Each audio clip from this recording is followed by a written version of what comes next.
Have you ever really stopped to wonder what makes a honeybee tick?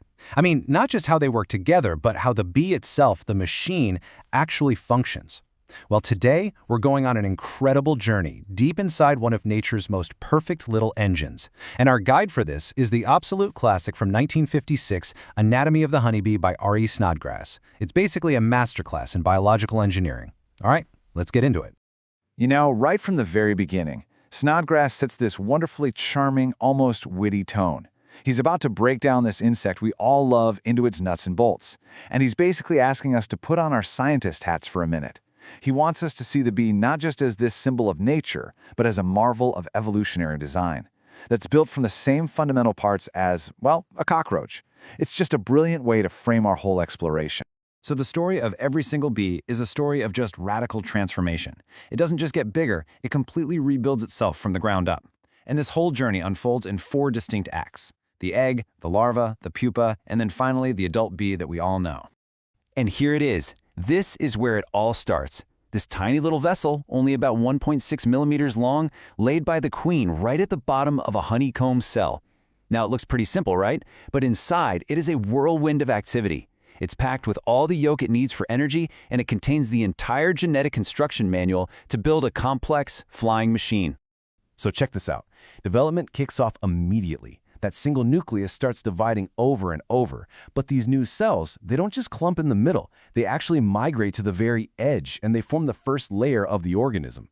It's kind of like the foundation of a house being laid before any of the walls even start to go up. And this is where things get really interesting. See this thickened area along the bottom? That's called the germ band. You can think of it as the first rough draft of the bee's body. This is where the basic plan for the head, the thorax, and the abdomen gets established. The very beginnings of antenna, mouthparts, legs, it all starts as these little buds growing from this one fundamental structure. And what's just wild is the speed of this whole process. In just a little over 2 days, 54 hours, that simple egg has developed into something that already looks like a tiny curled-up larva. All the basic systems are there, and it's pretty much ready to hatch and start the next chapter of its life. Okay, so once it hatches, the larva has one mission, and one mission only: eat. And it is spectacularly good at its job. In just about 5 days, it will increase its initial weight by an unbelievable 1,500 times. Now, to put that in perspective for you, that's like a 7-pound human baby growing to the size of a Ford F-150 in less than a week. I mean, that's the kind of insane growth we are talking about here.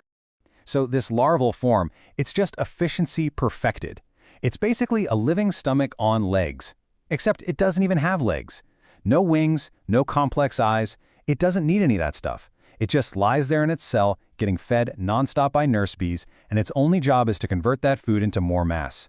It is the total opposite of the complex, agile adult it's about to become. And this is where the real magic trick happens. After spending a cocoon, the larva enters the pupal stage. Now, this isn't just about growing wings and legs. Inside that casing, the worm-like grub is almost completely dissolved into a kind of cellular soup, and then it's reassembled piece by piece into a bee. It's one of the most extreme makeovers in the entire animal kingdom. It's incredible. All right, so now let's look at the finished product. When that adult bee finally emerges, the first thing you notice is its outer shell, right? The exoskeleton. And this is not just a skin, it is a sophisticated, multifunctional suit of armor. This armor is made of a material called the cuticle. It's a secretion of chitin and hardened proteins. A good way to think of it is like a natural composite material, kind of like carbon fiber. It protects the bee from the outside world, it serves as its skeleton for all the muscles to attach to, and it forms the entire body wall. It's an amazing all-in-one structural solution. Now, the cuticle isn't just one solid piece. It's actually built from a series of hardened plates called sclerites, and they're all connected by flexible membranes. This design is what gives the bee its famous segmented striped look, but more importantly, it's what allows it to breathe and move with incredible flexibility, all while being totally armored up. So, attached to this armored body is this incredible array of highly specialized tools. A bee really is a walking, flying toolkit, and every single part has a very specific job to do that is crucial for the survival of the whole hive. So for instance, let's just take building the honeycomb. It is this amazingly precise four-step manufacturing process. First, glands on its abdomen secrete liquid wax, which then hardens into these little clear scales. Then the bee uses these special bristles on its hind legs to just pop a scale right out of its pocket.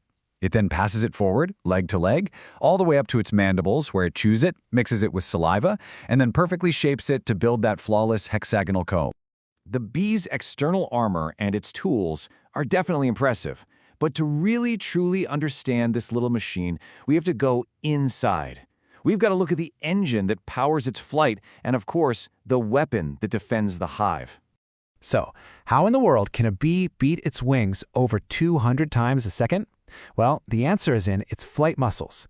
They are absolutely jam-packed with these enormous mitochondria called sarcosomes.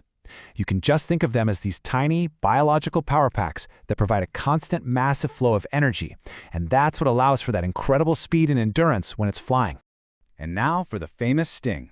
What's so fascinating here is that not all stings are created equal. The anatomy is tied directly to the job. The queen sting, well, it's a reusable dueling weapon, and it's designed specifically for fighting other queens.